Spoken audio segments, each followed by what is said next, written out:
Thank you so much for joining me. Until now, we've been talking about how branding and communications can improve company culture in the post-COVID workplace. What kind of responsibilities fall onto leadership to access buy-in from their teams, and even explored the integration of AI and AI tools and their impacts. Today, I really want to dive into intrinsic motivation and really cultivating a culture of holistic buy-in and genuine desire for productivity. I have the great pleasure of having Malcolm Pease with me today, an entrepreneur, company acquirer, and president of Setsera Growth Partners, an independent holding company specializing in buying blue-collar and industrial-type businesses in Texas. Welcome, Malcolm. Hey, thanks so much for having me. I love the intro. I'm honored. Absolutely. Thank you for being here. When you and I met, and I heard you speak recently at an M&A conference, I was really impressed with your no-nonsense approach to company culture in your acquisitions. So tell me a little bit about your philosophy of managing that and making sure your people feel ownership in their roles. Yeah, sure. Absolutely. I don't remember everything verbatim I said, so I'll try my best to summarize it. But, candidly, I sit in a unique position. We buy blue collar industrial type businesses in Texas that are doing 3 to 12 million in revenue. And it's a very particular space. It's too small for most private equity groups, but it's right in that sweet spot where they've proven out market fit. They've been around for a long time, and it's ready to make that transition from a centralized business around the owner who was, candidly, the blood, sweat, and tears and energy that got the business to where it is. And then it's now into how do we get key people excited about where the business is going and build the systems and processes around that. So that's really that transition point. And so I really want to share that I have so much, respect and admiration for those that get a business to that size. But my specialty is actually taking the owner off the org chart, right? If you think about Apple, Tim Cook is not sitting in the middle, right? Like that has to change at some point. And we're at that cusp of when that takes place. And so when we sit down in the first couple of weeks and we present probably the first org chart they've ever seen, and I'm not on it, they're very confused immediately, right? And so they're like, wait a second, I'm used to you giving the answers, you giving the commands, and everybody has their cultural aspects to that, whether it be, they have a stand-up meeting every single week or micro meetings throughout the week, or they're walking around and handing out snacks in the middle of the day or whatever it might be. Everyone's got their unique flavor to that at that size where they are consistently in the middle. People are expecting you to bring the energy and the answers. And we really try to shift that culture. So when you say you try to shift that culture, do you have like a get to know everyone kind of a thing before, you bring the org chart out, as it were? Yeah, we definitely spend some time, obviously, interacting with folks, but I do not start with, let's sit down, you and I, for an hour and have a conversation about your family. I'd rather see how you work. Mm-hmm. So I'll come over to where you're working at and I'll spend some time with you and just chat with you and shake your hand some more and spend some time just kind of in your space, rather than let me bring you into my office and kick you out of your space and try to have this kind of conversation. Right. It doesn't feel like interrogating. And at the same while, I'm trying to get some kind of resolution from it. Let's just go to your world. Like, let's go spend some time. You spend in this station or this area, or you're kind of working on this one thing for the 8 hours of the day or whatever. And let me go spend some time with you. So sometimes it's, hey, let me help you lift that. And let's just chat, and so all that to be said, I try to bring myself to them rather than try to bring them in, because I think, again, I'm trying to go against that culture where it's, hey, come to the boss's office that's in the back corner and it's this mysterious black box of what he does all day. Like, no. Like, you have responsibilities. You have things you're required to do or things that you're accountable for. Let me go bring myself to your space. So that's how we do it, is really a very organic, spend some time in your space rather than come to my office. So I love that you go into their space. I guess it's rare. I wouldn't say it's unique, but it's definitely rare. So when you're looking to acquire these companies, you gave me the revenue, but what is the company's size normally? How many people are we talking about? Yeah. So, we have found, again, kind of variety. We're kind of at that 15 to 20 mark. We've seen it upwards of 30 as kind of the maxed out, maybe 40. I've never seen anything over 50, kind of in that space. that's just the structure that we've just kind of seen typically. When you start getting to 40 and 50, you have a little bit more established like team lead, supervisor stuff, all that kind of stuff.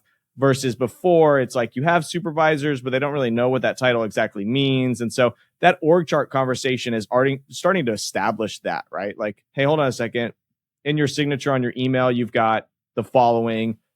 I just want to be clear, like that's, if you want to keep that title, like that's what it means to me, right? Like I have no problem that you like that title and it makes you feel good and you get to tell your friends and you, what have you, like we'll do that. I had a supervisor the other day. I was walking in the office and I found some like makeshift laminated business cards of his. And I was like, where did these come from? Well, come to find out, like that's part of like what he wanted in his role, right? Like he wanted to have a business card that said supervisor. And that's really fun. I handed it to him and I said, hey man, I'll make you proper ones. Like you don't have to make this, like we can make one. So, but you know what's funny is it was a feedback loop for me too, right? Like, so I realized that I had kind of promoted him into a role where he was working with some vendors and they were coming on site and asking questions. And he wanted to be able to hand him a business card. Like that's the way he saw business done. I don't own any business cards. So for me, it was like, candidly, I didn't think through it, but I told him like, hey, you're right. Like you probably do hand out business cards more than I do at this point. So anyways, that's just a company culture thing, determining, where they sit in the org chart, but really what does it mean to them from a title perspective is that next level. Yeah, that's so interesting. When I worked for a company in my 20s, I always told my superiors, I was like, I don't give a crap what you call me, just pay me for what I'm doing. I really don't care about my title. Yeah, it's interesting. But that, so I have a couple questions there. So the smaller company, when you're dealing with under 20 people, under 20 staff, your goal initially when you acquire these companies is to grow them. Is that accurate? Are you trying to like even hire more people? Are you trying to grow it inside and out, or just from a revenue standpoint or from a team standpoint? What is your objective there typically? Yeah, great question. So we use a framework. We call it the top-down P&L approach. I probably stole it from somebody. If someone knows where it's from, please let me know, because I've read so many books now, I got lost where it was. But we use what I call the P&L top-down approach. It's probably called something else somewhere else. But anything that falls within the organization falls in three buckets. It falls in revenue driving circumstances, cost of goods, cost of labor circumstances, people tangibly doing the things, the materials you use, all that kind of stuff. And then all the rest is OpEx related stuff, whether it be, the building that you use on a regular basis, or your, insurance, or your back office aspects, all that kind of stuff, right? So there's three buckets. I always tell people that I want an upside down pyramid. I want the most people, if possible, at the top end. That's my goal. Is that I want people to be diversifying out on our revenue side of things, where we've got lots and lots of reach from a revenue, so our revenue stays more stable. Again, that's our circumstance right now, right? Where we buy these businesses, the revenue tends to be one person, maybe it's the owner, maybe it's somebody else, and all the relationship falls into them. That's not a really sustainable process when you're growing a business long term. That's why people build out, sales teams. Right. Like that's the whole thing. If you look as an enterprise situation and all these other corporate companies, like they are building out sales teams. Well, small businesses tend to not do that. What they tend to do, and I give them a lot of credit because it makes sense when the size that they're at, they have one person or two people at the top. They have a really fat middle, and then they have a really skinny bottom again, kind of one back office, administrative assistant, office manager that handles everything that's thrown at them. And they're like the real gas of everything that keeps it going. But then the middle is like all this cost of labor, people that actually fulfill things that are going on, which is great, but it's only so good is if the top actually works, right? If the top's not working, then the people below get affected. And if the people below are affected, then the bottom gets affected. So that's the structure we've used. It makes sense. I don't know where I got it from again, but I have always found in my position that I've got to take kind of more sophisticated business knowledge that I may have gotten from somewhere else and distill it down in such a way that the general people that we work with get to understand it and take action with it, right? So that's the way we look at it. I always want to be an upside down pyramid on the P&L top down approach. Right. That's okay. And so when you first come in, I'm asking a lot of questions because I'm trying to get a feel for your process and your model. So when you first come in and you're not really meeting too many people. If it's under 20 anyway, that's pretty easy. So when you present this org chart, who are you presenting it to actually? Yeah, whole team. So I go to Texas Roadhouse. We get steak. They do these little meals. They got like a steak, asparagus, and a salad and a mashed potato. We have a team lunch. We sit down and we start having the conversation. I tend to say, "Hey guys, we're going to do this more than one time. This is just the first of many. Sometimes it will be in 3 months. Sometimes it will be in 6 months. But I guarantee you, we'll do at least 2 of these a year." Yeah. The goal is in these conversations is to answer kind of any questions that you have and be able to be in a situation where y'all can feel like you can have access to ask these questions. And sometimes, the table is going to look very different. There's going to be times where there's going to be people here that have been here for a really long time. And then as a result, the company morphs and changes. But I promise you this, that my intent is to run this business for a very long time. So every decision is related to that. And you guys play a key component in that. But I will always make a decision on I'm going to run this business for a decade, 2 decades, 3 decades. Mm-hmm. So as a result, here are the decisions I'm going to make. Got it. And so what are you met with usually when that happens? What are there typical questions? Are there sort of questions you hear across the board, or is it different every time? Yeah. Sure. So those that are out there that get to be in a unique situation of taking over a business or starting a business or whatever the case may be, when you're kind of in that leadership role, is you got to play a marathon. And so the reason we do after 2 weeks, one, it's for me to learn kind of some of the dynamics that are going on. And the second is it actually is 2 pay periods that clear. Okay. The conversation changes a lot when they've cleared their paychecks twice, right? And so they feel usually a lot better. Things are a little calmer. Things are settled in their world to some extent, but they still have a lot of questions, mm-hmm. right? Mm-hmm. Their questions are, what's the impact? How many changes are coming? And so you usually get fielded with either all the changes they wanted to see or all the changes they anticipated, all that kind of stuff. And the goal is to field those questions and not give promises and just completely, repeat it over and over again. Hey, this is a marathon, not a sprint. Thanks for bringing that up to me. I recognize that's a challenge, or that machinery is actually more dysfunctional than I was told. All these type of things, right, come up very quickly.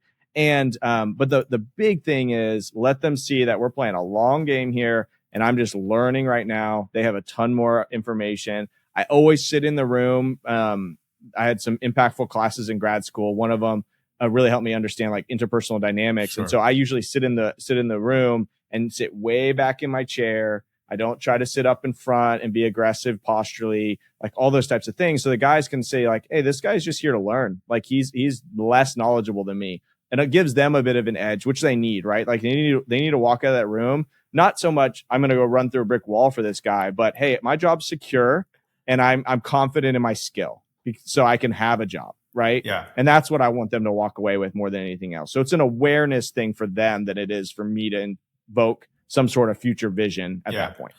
Yeah, I really love that. I think the laid back approach is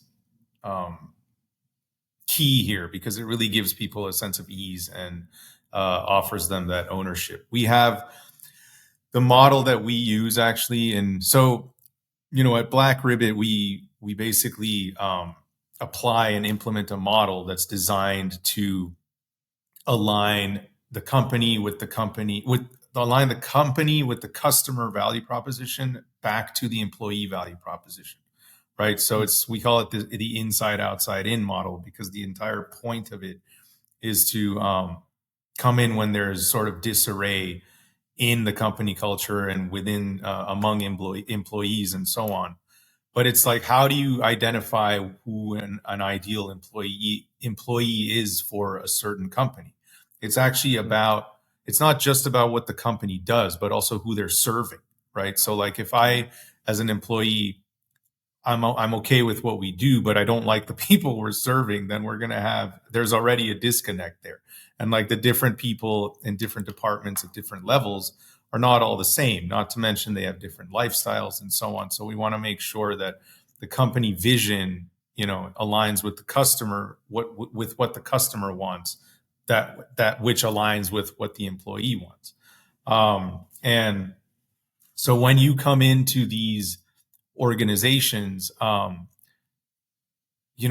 much, what's already in place? Like, this is what I'm very curious about. Like, what kind of policies are in place? Are you looking at that? And I'm not talking about from an operations standpoint or even like finance or legal. I'm talking from like a brand standpoint. And blue collar industry is interesting because it's very much about, it's very like task oriented. I know this, and it's very much operations based. But there is still, I always have this argument with like manufacturers, for example. They're like, we don't care about branding. Branding doesn't matter. That's all like this emotional stuff. And I'm like, well, you're getting emotional about it right now. So let's it's still, there's still buy-in from everybody. Like, somebody likes to work here. It's not always just about a paycheck. So when you come in to these organizations, are there policies surrounding employee engagement? Maybe, like, for lack of a better word, an employee handbook, and, what's what I'm looking for? Incentives, certain models or programs that are put in place to maintain employee engagement. Do those exist at all when you come into these companies?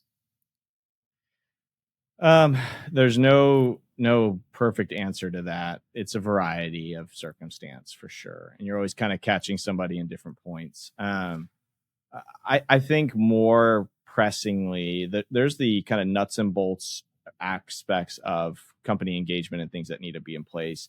I'm more of a believer of there's kind of explicit company culture and kind of sub company culture that's taking place, and that's what I'm trying to understand. What's going on here? Who's the one that needs to be the alpha? Who's the one that feels like they need to make sure this is going on? And in some cases, it's the owner. Some cases, it's like a very low level employee. It just depends, right? I think human nature is fascinating, and I'm not. I have an undergrad in psychology and some grad school classes, but I'm not a psychologist by any means.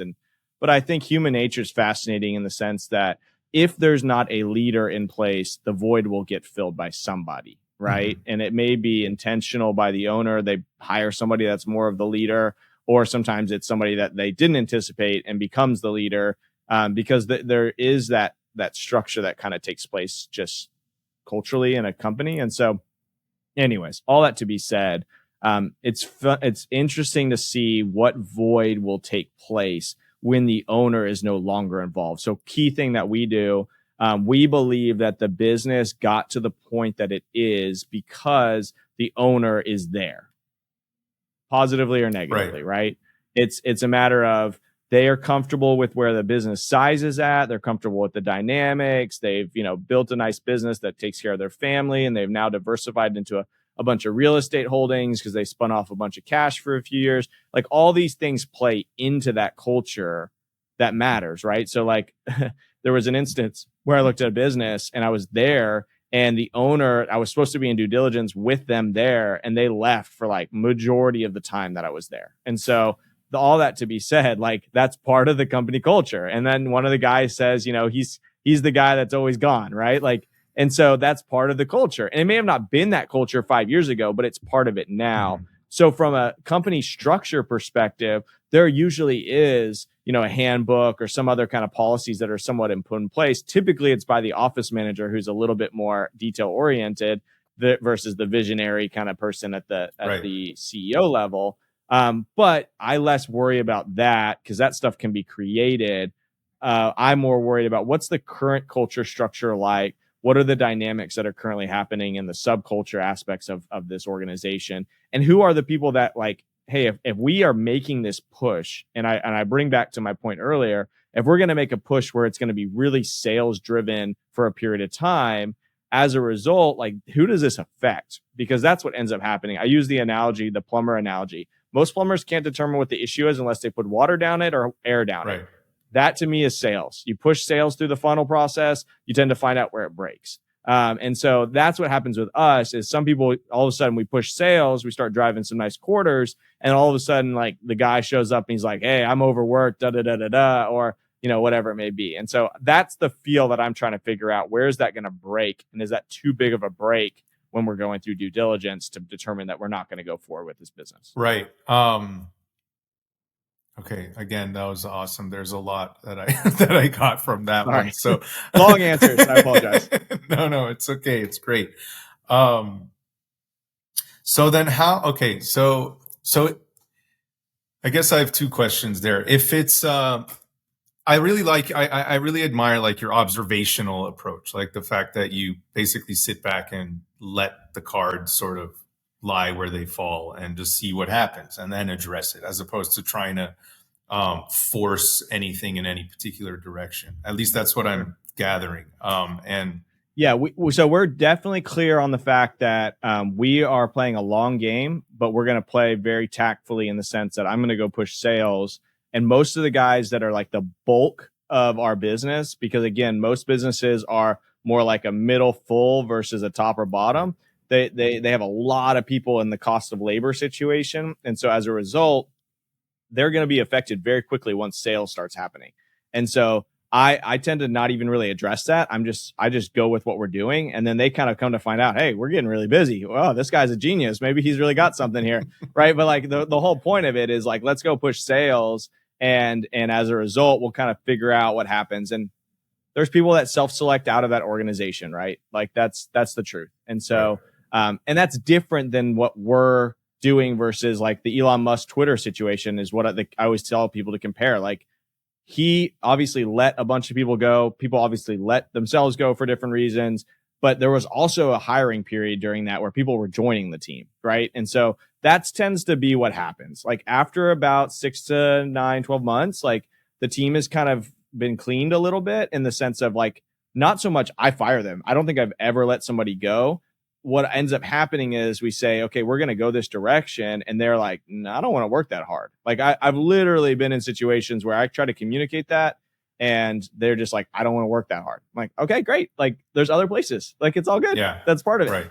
So that's the way we think about it. And you brought up another point I wanted to address. So how does that affect hiring at this point? So since you're growing or the team is coming in and out or growing overall, these, in your let's say profiling, when you're picking the ideal employees, are you putting formal sort of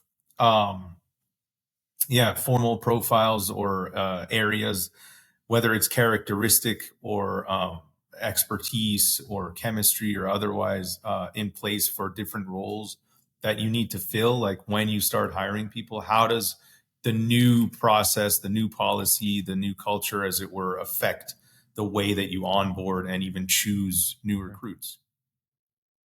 Yeah, great question. I'm going to say a hot take that maybe offends people. I believe business is the effort and energy to leverage an asset to produce a profit. So as a result, people in your organization that are part of your cost of labor, they're an asset to utilize. You can either have a CNC machine or you can have somebody grinding with their hands, right? Like it's an asset in my opinion. Like, and I don't mean to distill it down to that. And I would never talk to the guys that way or gals, for that matter. But I want to be clear. Like I have to figure out how do I utilize that. And so if I have one supervisor that oversees 5 people versus 10, the economics change. And so as a result, we are building a company culture that is a non-centralized, it's a decentralized circumstance. So as a result, like I've got to look for people that are wanting that. So I've had situations where people have found out that, hey, we bought the company, it's new, the last ownership is gone. And we've had old employees that were not there when I acquired the company come back knocking on the door, finding out that there's a new owner. And they're like so overjoyed about the fact that they get to see a new owner. Well, come to find out, like they need a ton of handholding. They need a ton of attention and they think it's a good thing. They're like, hey, yeah. I'll be the one to give you updates and all this kind of stuff. I'm like, I don't want updates. I want you to just do your job. And I want you to talk to your supervisor. And that dynamic, they don't even want. They want the connection to the owner. So that's a big red flag for us, is like, if this person's saying, I've always worked directly with the owner, I know what it's like to communicate with the owner of the company, blah, blah, blah.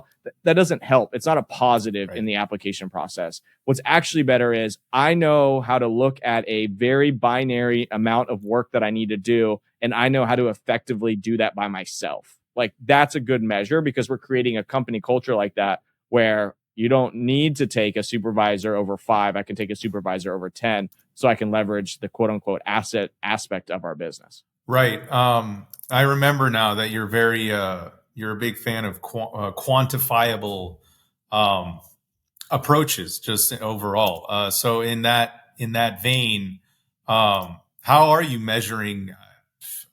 I mean, this is kind of broad term, but measuring the success of any single person, whether individual or a collective or a team. How do you sort of go about saying, measuring efficiency, measuring success, effectiveness across the board? Yeah. So in our world, we have kind of things that are on repeat, that are kind of predictable, measurable, in the sense that its amount of hours should make this particular widget, or all that kind of stuff, or this particular service should take this many hours. That's our world. But there are some variances where there's some customization aspect to that. And so what ends up happening is, at some point in the process, someone is accountable, because we have run economics on the profit capability of that particular sale or opportunity. So here's what I mean by that. So if we're manufacturing a machine, we've sold it to a customer for a certain price. Everybody knows that includes your raw materials, but then it includes all the other things that are aspect to that are costs of labor. And most people run costs of labor in these small businesses in the OpEx side of the P&L. Well, then you can't actually measure the success of that. But if I said, okay, we move this up in the profit and loss statement, literally in the QuickBooks account or what have you, and we say, okay, at this percentage, I can be profitable on the net profit side by running this kind of the process, what decisions would you make differently? And so we're quantifying, hey, this person is an asset. They're paid this much per hour. We should be able to get this much utilization from them. And we give them a little bit of feedback loop to be able to tell us, hey, we're not working, or we're over capacity wise. So the way that we do that is, we've got a system that says, here's your schedule for the week. Every single day you get to feedback that and say, hey, this is what was accomplished or not. And if they get assigned something different from the supervisor, they get a little bit of an out. Hopefully that's only happening 10% of the time or less, where they're getting a slight adjustment, where they can say, hey, this is not actually what I worked on today. So as a result, my measurable for the week was different. And you can know that. It's the same as if we had a machine. If you run it too hot for a long period of time, it's going to have issues. And so we want that feedback and give that autonomy. And then I can have the feedback to the supervisor side to say, hey, supervisor, you are assigning them, but then every day you're changing the circumstance for them. That's burning them. That actually takes cognitive load to be able to get them to switch gears every single day like you're doing. And so that allows them to have, again, that feedback loop of, okay, you're not actually performing what we consider the definition of a supervisor is. I love the feedback loop. I think that in itself is can be categorized as a policy, right? Like, it's part of the employee engagement program, is this feedback loop. Because you could not have a feedback loop and you'd have no idea what's going on. And not to mention, the employees themselves basically wouldn't feel valued. When you don't have a feedback loop, I mean, in my world, in communications in general, I mean, even your own academic background, this, you're basically yelling out into a void when you don't have a feedback loop, right? Like, this notion, the whole nightmare of applying to jobs these days is exactly that. You like send out a resume into the nothing. And I once made I compared it to, which terrified the person I was talking to. I was like, it's like being in a black hole with no mirrors. Like, you just like, it's not even an echo chamber. You're just saying things and you get nothing there. You can't even see yourself. You can't see anything. and it gets scary. You start feeling crazy. And if you're in a physical work environment with other people and you get no feedback, you feel even crazier because you're like, am I invisible? Can anyone even see me? Well, the unique part of what we do is because everything is quantifiable and there's some sort of like number metric to it to some extent, it often creates a circumstance that the scoreboard is very evident, right? Like that's the real challenge. And I say this with like full sensitivity. Most of the folks that we work with, played sports at some point or were involved in some sort of something, but they may have never been a professional athlete like Michael Phelps that everybody can Google his successes on there, right? So like their scoreboard the timeline of it was very finite. And now I'm saying, hey, for the next 365 days, this is going to be a part of your scoreboard. It can be really stressful. And so we've learned that feedback loop had to happen so that they had a little bit of an out on their scoreboard, right? I played college tennis. My scores are still online, right? Like I have to live with that still today. And I have every explanation of like why that went well and didn't go well. They don't get any of that if we just create a one-way conversation, right? They don't get a chance to explain, hey, but hold on, this tool had this issue, or this part was late, or this didn't come to me at this time. Like they don't give any of that feedback, then their scoreboard works very, it can be very objectively in such a way that it can be negatively impacting their psyche. And so that's what we had to learn over time, is that, a lot of folks putting their scoreboard on the wall can be a little bit stressful. Yeah, absolutely. I can totally see that. So then this sort of ropes us back to sort of the umbrella of our conversation today, which is intrinsic motivation. So you would say, let me rephrase, would you say that this model, the scoreboard as well, and I believe the feedback loop is very, very valuable. But do you include any, again, this word is always tricky, incentives to instill intrinsic motivation? What kind of, like are team building things part of your processes, your policies? Are there rewards, intrinsic rewards, such as like growth ladders or, future at this company? Do you instill any of those kinds of policies or, let's say, expectations? Yeah, great question. Money is the lowest motivator. If there's any business owner out there or senior exec that does not know that answer yet, they will find it out shortly. It's a 3-month high, and then you're like, shit, I'm still here. It is the lowest motivator, but it is the easiest one from a senior leadership perspective to want to pull out, right?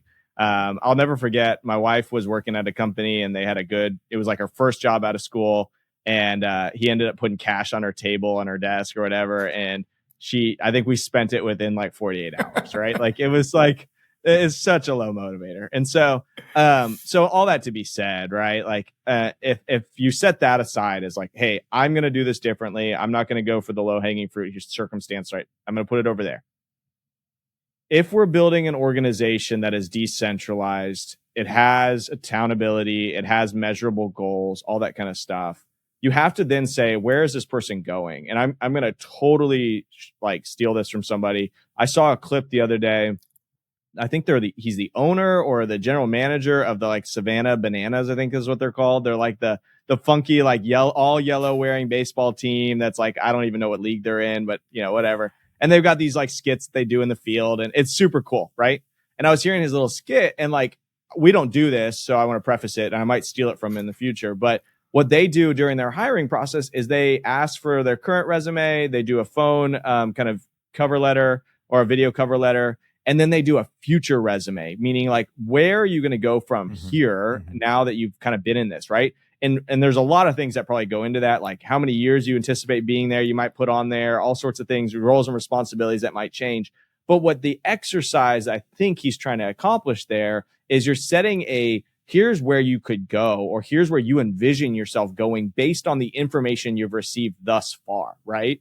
Because that's the real kicker, in my opinion. You can say in the interview process or through whatever means of information you get about that company or organization, you can kind of get an idea. This is where I'm going to go.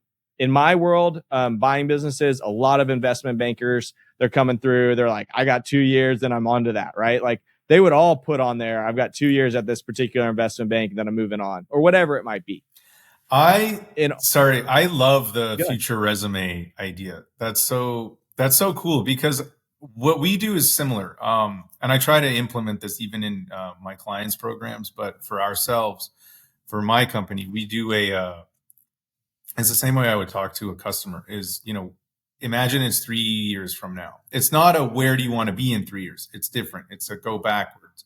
So imagine it's 3 years right now, we're having a beer or coffee and you're just ecstatic about where you are in life, like how everything's gone in the last 3 years. What's happened in the last 3 years to make you so happy? So suddenly they're imagining a future state and going backwards. So you're going down the ladder, as it were. And so now in the interview, we're already setting milestones and goals and objectives for their path in this role. So it's not even about this job today. This job today is how you're going to get started. But we just got you bought in because we were able to show you what your future would be like. It doesn't even necessarily mean you're still with us, and you talk about anything. You could talk about like, I own a lodge on, top of the Mount Sierras in California or whatever. Or like, I have 2 more kids or anything. It could be anything. And the more you talk about the quality of life and less about the work, the more the work starts to make sense, because you're like, in order to achieve this, I need to do this, and so on and so on. And I think it does create intrinsic motivation. It puts you in a place of excitement and desire and like authentic care to get to that place, because we're already there in our minds. We just got there. And now it's a question of manifesting that. Yeah, I've had that's so good. I've had a few circumstances where people have said to me, I think this is, I think I've kind of done my time here, right? Like they're ready to move on. They either say that outright or they show it with their body language and their behavior, right? And they've said, hey, this is it for me, grateful for everything, but this is it. Or sometimes not grateful for everything. This is it. But it's really telling, right? And in that moment, I often ask myself, if I'm in that conversation and I get to hear it kind of firsthand, I often ask myself, like, was it that I didn't sell them on the vision of where we're trying to go, especially those that I wanted to retain and they've chosen to move on?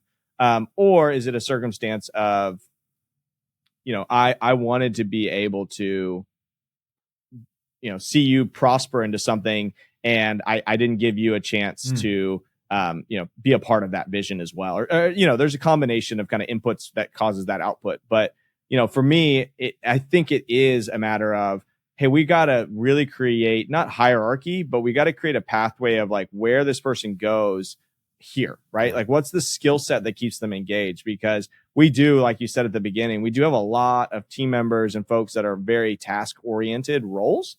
And if they don't get to be a part of that development and growth, it's hard. And so for us, sometimes that's introducing new technologies like laser welding. Sometimes that's doing circumstances where it's, hey, you're going to come with me and visit this vendor and they've never been on a plane before, right? Like there's all sorts of things, and those are all true stories, right? And so that's the way we try to look at it, is like, those are our kind of variables we can adjust. Yeah, that's so cool. In that sense, you and I are similar, because I try to give ownership basically to everybody in a capacity of, you're leading X, like whatever it is, you're leading it, like you're the lead on this thing. And those words alone, offer so much responsibility that it offers a sense of, authority over something. And that, it's a good feeling. And I'm very careful to be mindful of, do you want to have this much responsibility? Because I'm about to let you go. And if you go and it's all on you, like you're handling this, I'll back you up every step of the way. But if you don't want it, be very clear about that, because someone needs to handle this. So if it's not you, it'll be me or someone else or whatever. Sure. We have a company policy that if you are in a management role, you must first check your communication, check the resources that you've provided that person, and then it's on them. Yeah. Yeah. Like you have to understand, look yourself in the mirror. Hey, I did not communicate well. Next is I was not given resources, or I was not providing them the resources necessary. And sometimes that's the tools. Sometimes that's the information in some regards. But most of the time it's, I didn't give them something that they can kind of self-manage or self-regulate themselves with. And then the last is, it's on them, right? They've chosen not to adopt. Yeah, absolutely.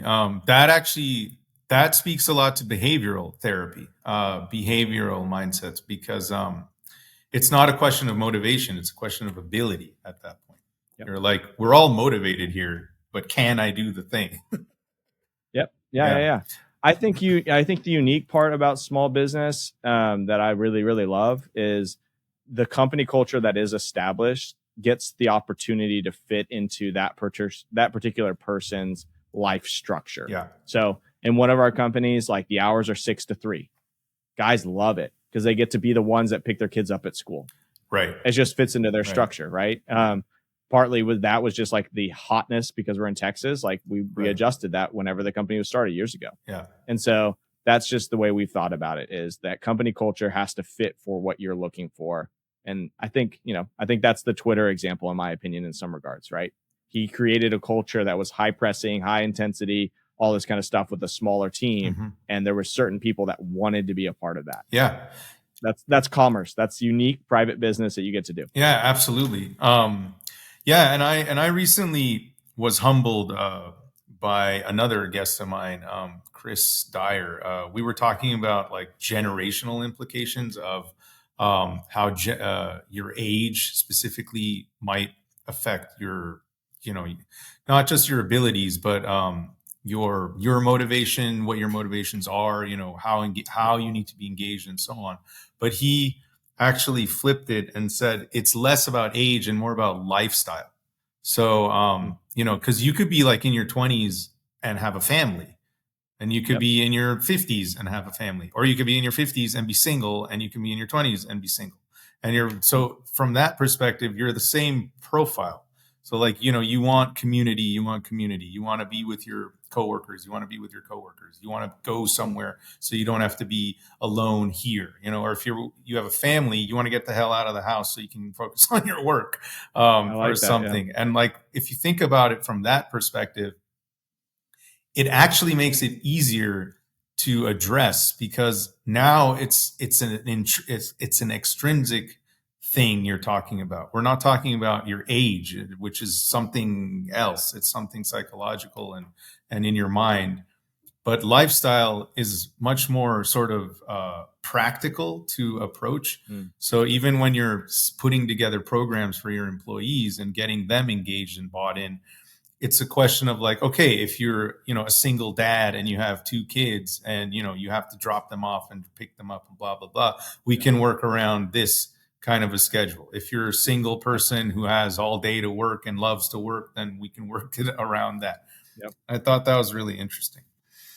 I recently heard someone say they had an employee that unfortunately had some other issues, but they used to say, the employee used to say, I wish I could come in and work from 8 till 3 in the morning. That's what they wanted to do. That was like their schedule they wanted. And like, it didn't really quite fit the company culture because there was a little bit like more like see the person in the office kind of thing. But he was like, I would love to do it. I'll check in, I'll punch in or whatever I need to do. But he's like, that's what you want to do. And so you had to go find a different culture that fit that. But, everyone's got their thing and it's got to fit kind of life stage, like you said. And this guy wanted to be able to work at night and wanted to sleep in. So that was just what it was. That's great. So, anyway. Listen, man, thank you so much for joining me today. It was honestly a pleasure talking to you. Like I said, I just love your no nonsense approach. Do you have anything you want to share with our audience? Leave us with any sort of advice on, not maintaining, but cultivating a culture that fits your needs, really. Yeah. Candidly, I think that you get to be the driver of that ship, and there's going to be some explicit things that you do that creates that culture. And then there's going to be some, sub things that you do that creates that culture. And so, at our end, we're buying and running blue collar industrial businesses for decades to come. So we've got decisions around that. And we hire people to come in and run those businesses with us through our general vice president program. So for us, like our goal is to have people that have that kind of philosophy, where it's a people first approach. You're an observer first before you're just like, rules, let's go drive it. And that's the culture we're trying to create, where people can have kind of the hard skills of understanding how to implement and do things business wise, but also have the empathy and understanding of people and the dynamic that you're trying to create in and amongst a decentralized business. So the more you can understand and be self-aware about that, the better you'll be. Amazing. Respect. Thank you so much, brother. It was a pleasure talking to you. Thanks again.